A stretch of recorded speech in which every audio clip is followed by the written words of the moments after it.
I think we've got plenty of fascinating conversations today, and in particular, I've attended, parts of the discussion we had in a breakout on reporting, and with your involvement with the integrated reporting movement. You don't have to hold that against me. No, not yet.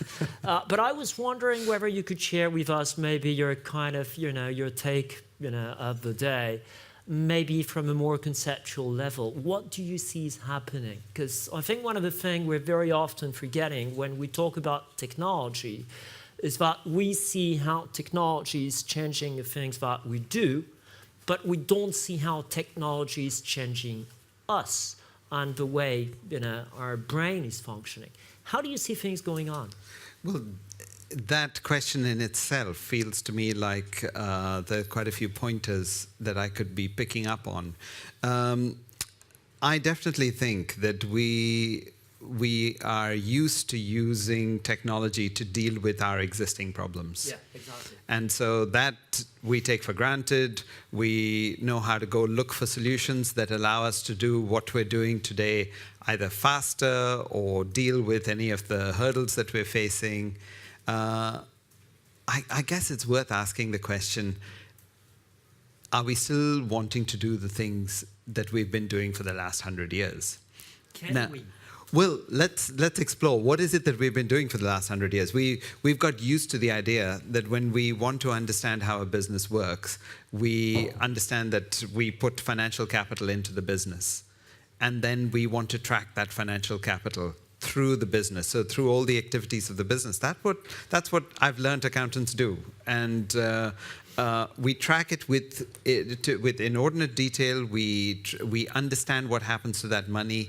And at the end of the process, we ask the question, so what happened? Did we do a good job or not? And by a good job, we mean, did we make more money? And by a bad job, perhaps we didn't do that.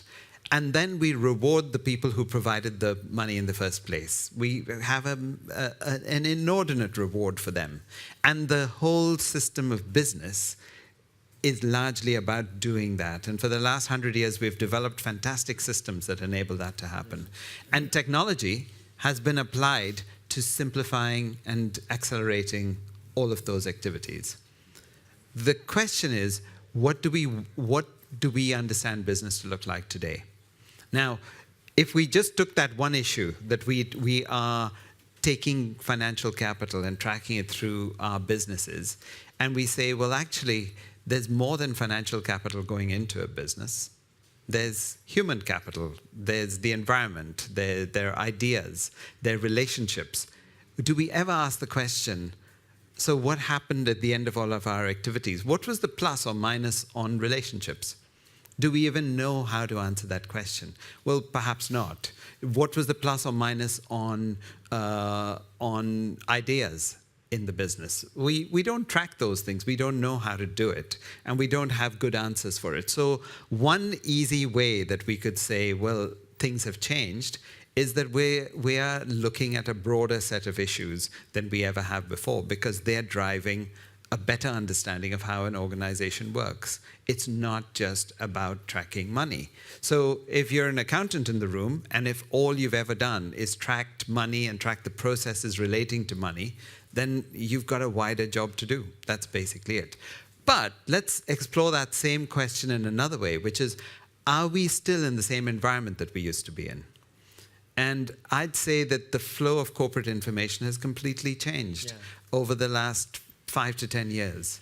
It used to be that we'd think of reporting as being information that would come from a company. The company, so I come to you and I say, tell me about your performance. And you'd say, here's my performance information. It's all financial, by the way. And it's for a particular period. It's for the last 6 months or it's for the last 12 months. And when I turn off my tap of information, you have no more information. That's all the information I'm going to give you, because that's all I really have to give. And I understand my shareholders couldn't care less about the other stuff, so that's all I'm going to give you. And it's like a tap. You turn the tap on, and you provide certain amounts of information. So it's controlled. It's completely controlled, and you control what you give me. Well, you're kind of influenced by what others might be saying or what your regulator tells you, but you're going to give me the information that you want to give me. And today, I think That that has is changed. completely changed. So you can tell me whatever you like, but I can compare what you're telling me with what somebody else tells me. And there's a chap called Thomas in Berlin. I don't know who he is, but he's now tweeting about you. And I'm going to say, oh, Thomas, whoa, that's interesting. I don't know if Thomas even knows what he's talking about, but it's now become a factor that I'm taking into account. And so the environment that we're operating in is no longer that environment where you could control what I learned about you. There are huge numbers of participants playing. And also what's interesting is that in the past, you would produce the information, I would consume it. Today, you might produce information, I might produce information, I might take your information and Thomas's information and jam it together, produce new information. So we are producers, consumers, distributors of information all at the same time. I think that has completely transformed the environment we work in, and we have to rethink how business works in that environment. Can you add to that the many leaks that we've seen? I mean, you not only don't control information, as well, you have information coming from all kinds of different voluntary or involuntary sources. Correct. So we have much more information than ever before. We have information about the short term, the medium term, the long term. We've got information now about natural capital that we didn't have before, which is why in one of our panels someone said we've only got 20 years or so left, or 20 or 30 years before that's all the time we have left to do something. So we know that about we have much more information about certain areas. We are completely lacking in other areas. So I've started a project where I want to understand what I call the hidden capitals, which is human capital, intellectual capital, and relational capital. These are capitals that are very, very invisible in almost all our businesses. And yet, if you think about it, people, ideas, and relationships are what actually drives our businesses. We know so little about it, so I want to understand that. It's just one example. Okay. Well, thank you very much for sharing these views, and I think that's a very interesting project that we would really like to come back to. I think that's something we have to explore all together, because indeed I think what we're seeing is more than a change of technology. It's really a change of paradigm, I think.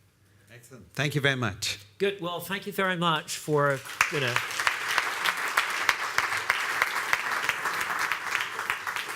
Thank you, Jyoti, for stimulating today's conversation. I'm not going to try to summarize, the day and the breakouts that we had today. I'm going to ask Floris to do that for us. That was my easy escape out of the classical concluding remarks. So that's a lot of drawings. Now, we had a number of breakouts, Floris, and can you tell me what's your take on the tax discussion? All right, I thought this was President Trump actually talking about his tax reform, but no, that was something else. All right. Tax foresight. Right? Is this the one? Tax foresight? Is Elko in the room? So is that what you've been talking about, Helco? Okay. Then we had a discussion on reporting as well.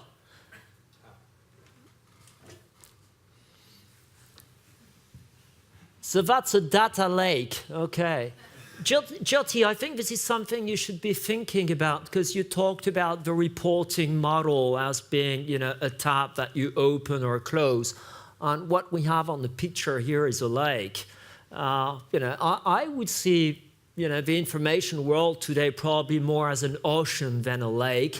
So with, plenty of waves and tempests and things, but okay. And here in this room, we had a conversation on auditing.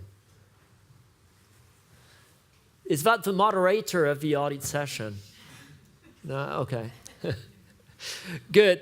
And maybe one last drawing, cartoon, if I can ask you, Floris, that would summarize your take on the day, the atmosphere of the day today. Is that a dinosaur?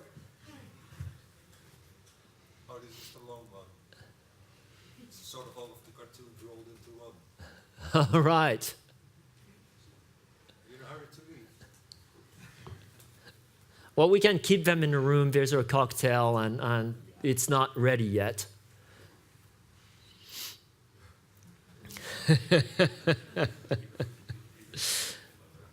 Well, maybe on that, especially on this last one, I'd like to share a few thoughts with you that I think are arising from the number of conversations that we had today. And especially, I think, when we had the opening speech of Philippe this morning, he really outlined the fundamental importance of trust. And how, as the remark that you made, Jyoti, on how the reporting paradigm is changing, I think it was interesting to hear Philippe both say that trust remains fundamental, but that the means to provide it and the environment in which we're providing trust is changing. And it was also, I think, quite interestingly, and it's your drawing, I think, on your ethical hacker that made me think of that.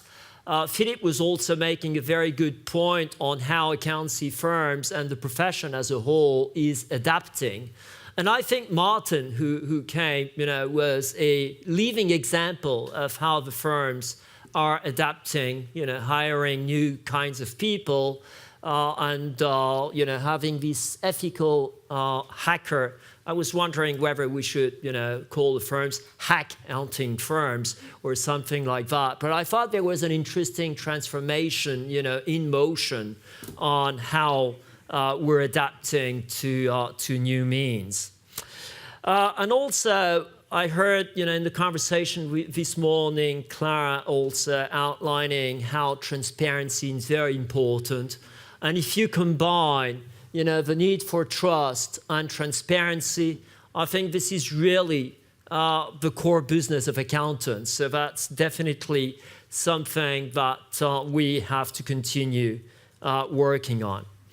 Now, there is one theme that has come across, I think, the entire day, and it's the word artificial intelligence.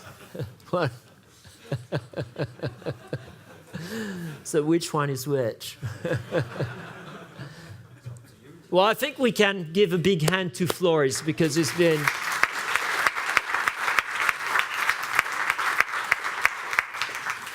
It's been really capturing, I think, some of the, atmosphere of the day. I think that was very helpful. Thank you very much, Floris. Before we go for the cocktail, and I think there are lots of things that have been said, and to my view, a lot of very encouraging messages on how the profession is adapting. And I think, that's a very good sign. And I think a lot of things being said today on, again, the importance of trust and transparency, really the cornerstone of what we're doing. I think one of the themes that came back most often in the conversations that we had today were the word artificial intelligence. And I noted this morning on the panel, Jyoti, actually one of your panelists recommending that we don't use this word artificial intelligence and maybe speak about autonomous systems or something like that. And I can see that because, to my view, there is no such thing as artificial intelligence if there is no human intelligence. We, the humans, are telling what we expect from artificial intelligence and are supposed to use the outcome. But there's an element sometimes that worries me a little bit here, which is that I think the less we use our brain, the less brains we have.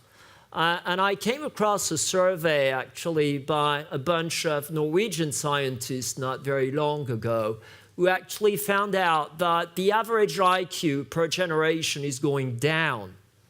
And I think that's pretty concerning at a time where we have so much discussion on how we're going to augment humanity and leverage artificial intelligence and other tools. You've got people out there who are basically measuring that the IQ of mankind is declining by 5 or 7 points on average per generation.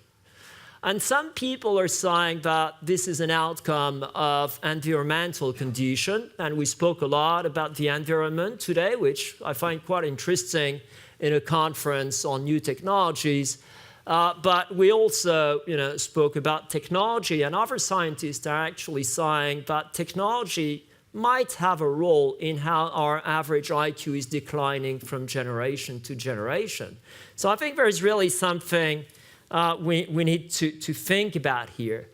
And, it also reminds me of another story about a psychiatrist. I forgot his name because he got a fairly complicated name, as probably, I assume, all psychiatrists. But this guy was actually examining the Nazis at the Nuremberg trial. And he thought they were fairly common people. They had nothing special, really. The only thing maybe, well, not special, but the only thing he could identify was, their lack of empathy, their very, automatic, mechanical way of thinking, and their lack of critical distance. And that, he said, was actually what enabled them to do the crimes that they did. And I think this should lead us to think about how we use artificial intelligence, because artificial intelligence is, to my view, a lot of mechanical thinking in reality.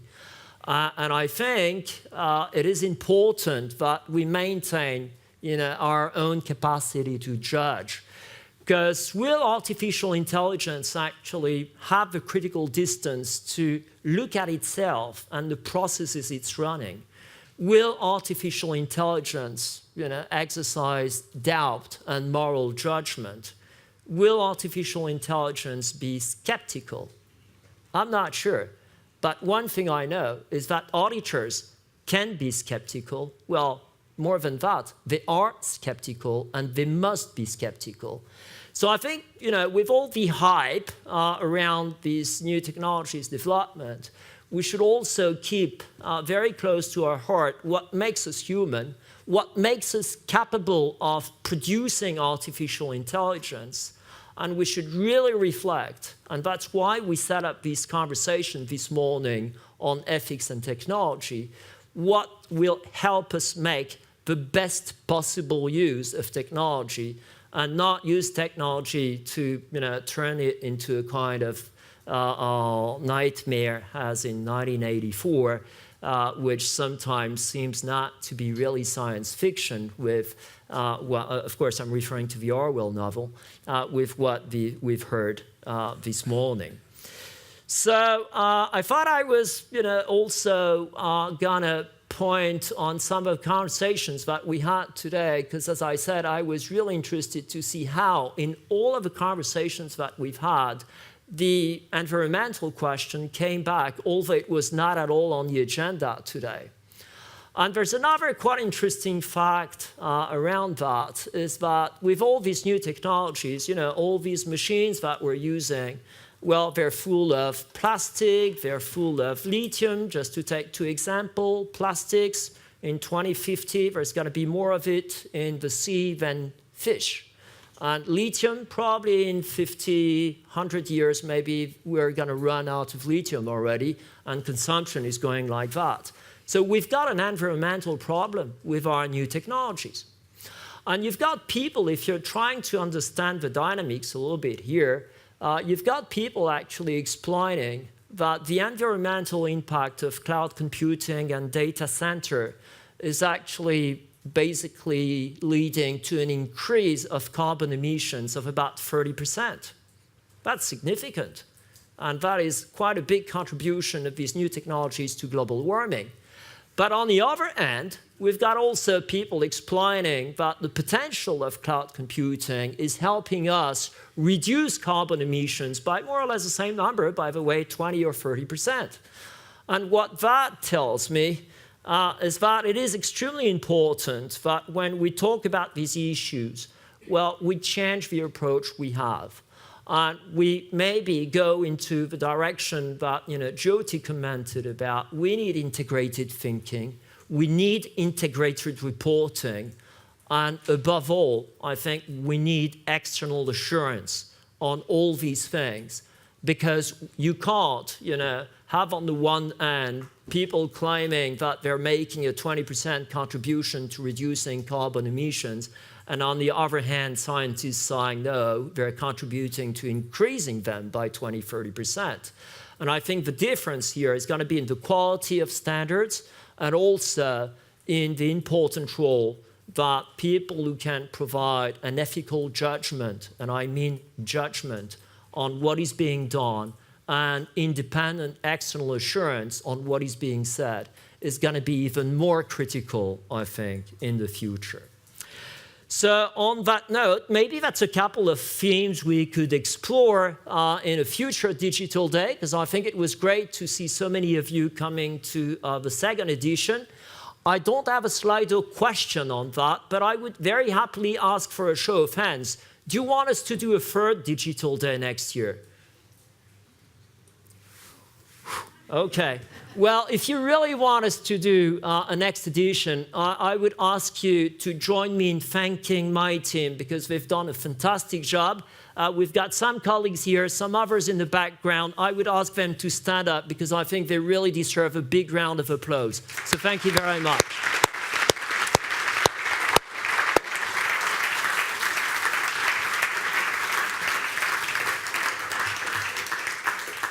And on that good note, I would invite you to join us in a very non-virtual cocktail where you can enjoy real drinks and real snacks. We'll look forward to continuing the conversation. And apparently I've forgotten something. Feedback, yes. You're going to get an email, all right? And in the email, you have a link, and you'll have to respond and provide us with feedback. Is that what I forgot to say? So you can give another round of clap to the team, because without them, nothing would be possible. Thank you.